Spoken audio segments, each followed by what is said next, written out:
dedicated to pushing forward state sovereignty, pushing back against the federal government.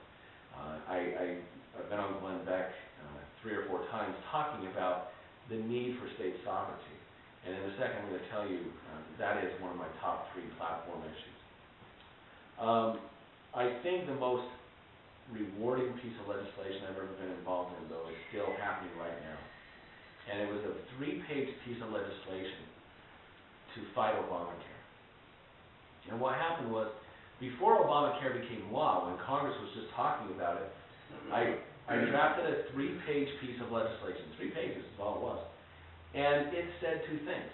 It said, if Congress, because they haven't done it yet, if Congress passes a health care takeover, it will not be recognized in the state of Utah unless the legislature approves of it, number 1. Number 2, no citizen in the state of Utah would be required by any government to purchase health care insurance or be considered a criminal. Because that's what happens. If Obamacare takes full effect, you will be required to purchase health care insurance or the IRS can come after you. Okay? So, I've developed a reputation in the legislature as being a leading conservative. In fact, I've been ranked as the most conservative guy in the legislature by different organizations, but I don't worry about that. I just try to do the right thing. But the Democrats, they just ripped me apart on this bill. They said it's a worthless message bill. Wimmer is just trying to prove he's conservative. This bill will do nothing. Congress hasn't even passed Obamacare. You know, they don't call it Obamacare. Well, we put something in the bill, and stay with me here because this is important. We put something in the bill called an immediate effective date. And what that means is that if it passes in the House with 2/3 and in the Senate with 2/3, as soon as the governor signs it, it takes immediate effect. Obamacare passes. 26 states file a lawsuit against Obamacare in Florida, in the Florida federal court. We were part of that lawsuit. The federal government immediately filed a motion to dismiss saying no state in the union had standing against Obamacare because no one had a law in the books preempting it before we passed it. And Judge Roger Vinson, the judge, took it under advisement. And 8 months ago he came out with his decision. And here's what happened. On March 23rd, 2010, President Obama signed the Obamacare into law. On March 22nd, the day before, Governor Herbert signed my bill into law. 24 hours was all that separated it. Judge Vinson came back and said Utah had a law in the books. And because Utah has a law in the books, they have standing. Because they have standing, all 26 states have standing against Obamacare. And he ruled that Obamacare was unconstitutional. He struck the entire thing down. They've appealed, and it's now in the United States Supreme Court. We have made it to the United States Supreme Court against Obamacare, and as Senator Mike Lee said a few months back, he said, if eventually the Supreme Court rules that Obamacare is unconstitutional, it is possible, and very plausible and likely, that the reason it made it to the Supreme Court is because of the bill that I passed here in Utah. Oh, very cool. That was a very significant and very good day.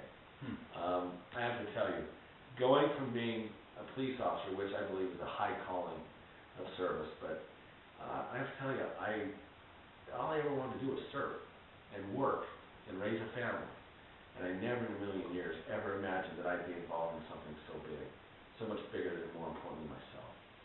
And that was a very humbling day. I'm running to the United States Congress because we stand on the precipice of being the first generation of Americans to hand to our children a less prosperous nation than the one we inherited. Now think about that for a second. Throughout history, generation after generation has left America better than they found it. But we stand on the verge of passing to our children a less free and less prosperous nation than the one we received from our forefathers. And that is not okay with me. And I know it's not okay with you.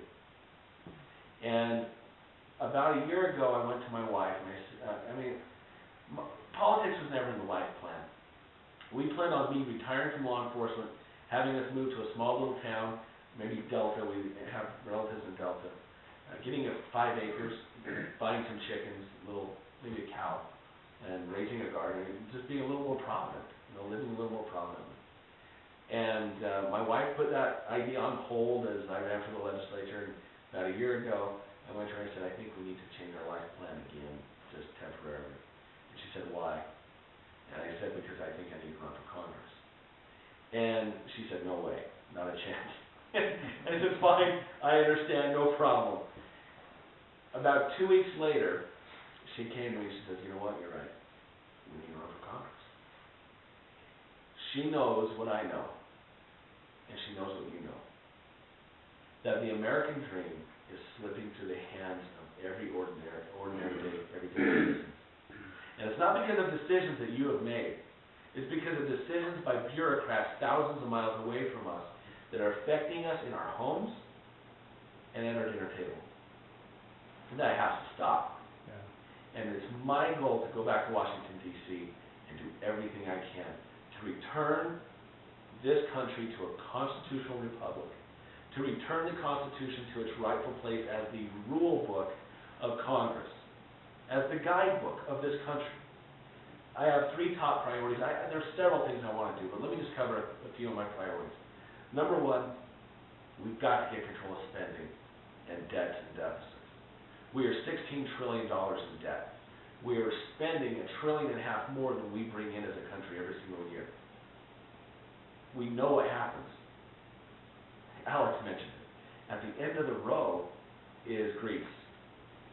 And the only reason that we are in better shape than Greece right now is because the dollar is the international reserve currency. If that changes, we will collapse as a country. We've got to turn this around. We've got to change it. And so I want to go back to Washington, D.C., and I want to pass a balanced budget amendment that cuts spending, caps spending, and requires 2/3 majority vote to raise taxes. I want to go back and I want to deregulate. I want to cut regulations that are harming businesses. You hear about businesses that are sending jobs overseas, and people complain about that. So do I. I hate that. But I don't blame the businessman, because the government has actually put the businessman in a situation where they either go overseas or they go out of business. That's a situation that is a situation that the government and that no businessman should ever have to face because of their government. Yeah. But we do face that. I want to deregulate and fix our tax code so that we can bring jobs back to this country, bring employers back to this country. I would like to repatriate the money they've made overseas tax-free, so it puts money into our economy and creates jobs and puts people back to work. See, Obama's just doing the opposite. He just was suggesting in his budget. Yeah, that's right. Just the opposite. That's exactly right. More regulation. Regulation from the government is not what made this country good. What made this country good is the fact that, the fact that you as individual citizens, everyone with different backgrounds, everyone with different experiences, you were able to innovate and come up with creative things that made us the envy of the world. We were able to build companies, corporations, small businesses, be self-employed, and keep the fruits of our labor. Yeah. Oh, to return to those days is something I long for. Lastly, and not lastly, but another priority of mine is to return power to the states. When I tell you that I want to go to Washington, D.C., not to gain power and not to gain prestige, but to lose power by decentralizing and driving power back to the states, I'm sincere in saying that. I don't want to go back there for any lofty power. I want to go back there and decentralize, push power back to the states. The 10th Amendment means something. States were supposed to be co-equals with the federal government. But instead, because of a series of constitutional amendments, the 16th Amendment, the 17th Amendment, the several court cases that have really distorted the meaning of the Interstate Commerce Clause and the General Welfare Clause, state sovereignty has been destroyed. I want to go back and return power to the states and allow there to be balance in our government. Those are my priorities. I know I'm speaking in generalities right now. I'm happy to go as deep as you want on any of the issues, but what I want to do is just have a conversation. I've been talking for too long. And I want to ask you, what questions do you have? What are your priorities? What do you want to hear from me? what, how do you feel about the whole public land issue and the other night with that Governor Herbert meeting, he was talking about how they're trying to get all of this area put together and have it this separate and this together, and as far as energy. In other words, getting our land back that they're Right. supposed to be giving us anyway? Here's the biggest problem is we have not been aggressive enough in that.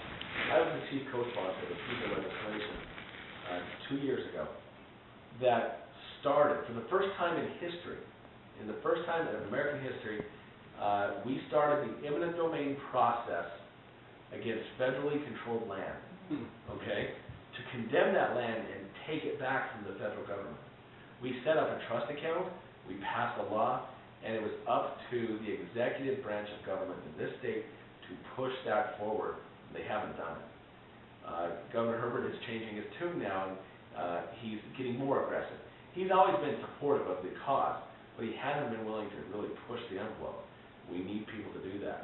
He's starting to do that, and I'm happy about that. We, we are, for all intents and purposes, a third of a state. Oh, yeah. Just Because that much. almost 70% of our land is controlled by the federal government. And it has crippled our economy, not just here in Utah, but nationally. Think about this for a second. We are the only world superpower that refuses to develop its own natural resources. That's We- smart, huh? We are dependent upon nations who have less natural resources than us. It's estimated that in the Kaparowitz Plateau, is one mountain range here in Utah. There's $1 trillion worth of clean coal and natural gas alone in that mountain alone. That's stunning. It's also estimated that at the four corners of our state, there is as much oil shell, and natural gas as the entire Middle East. Yeah.